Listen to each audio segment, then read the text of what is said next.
ವೇದಿಕೆ ಮೇಲಿರುವಂಥ ಎಲ್ಲ ಮುಖಂಡರುಗಳೇ, ಈ ಕಾರ್ಯಕ್ರಮನ ಆಯೋಜಿಸಿದಂಥ ನನ್ನ ಸೋದರ ಕೇಶವ್ ಅವರೇ, ನನ್ನ ಮುಂದೆ ಕೂತಿರೋಂಥ ಸಹೋದರ,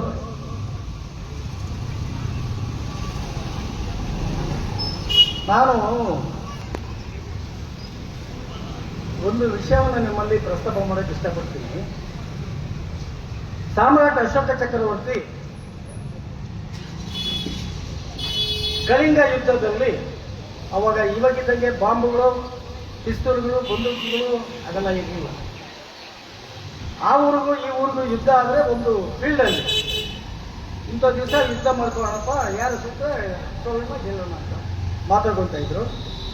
ಅಂತ ಒಂದು ಕಳಿಂಗ ರಾಜ್ಯದಲ್ಲಿ ಯುದ್ಧ ಸ್ಟಾರ್ಟ್ ಆಗುತ್ತೆ. ಆ ಯುದ್ಧದಲ್ಲಿ ಆ ಫೀಲ್ಡಲ್ಲಿ ಎಣಗಳು ಬಿದ್ದು ಒಂಟೆಗಳು, ಕುದುರೆಗಳು ಎಲ್ಲ ಕತ್ತರಿಸಿ ಕೈಕಾಲಾಗಿರೋಂಥವು. ಎರಡೂ ಕಡೆ ಸೈನಿಕರು ಕೂಡ, ಎರಡೂ ಕಡೆ ಜನರು ಕೂಡ ರಕ್ತಪಾತ ಹರಿತಾ ಇರ್ತದೆ. ಈತನ ಕುದುರೆ ಮೇಲೆ ಕೂತ್ಕೊಂಡೆ ಯಾವ ಪುರುಷಾರ್ಥಕ್ಕಾಗಿ ನಾನು ಈ ಯುದ್ಧನ ಮಾಡಬೇಕು,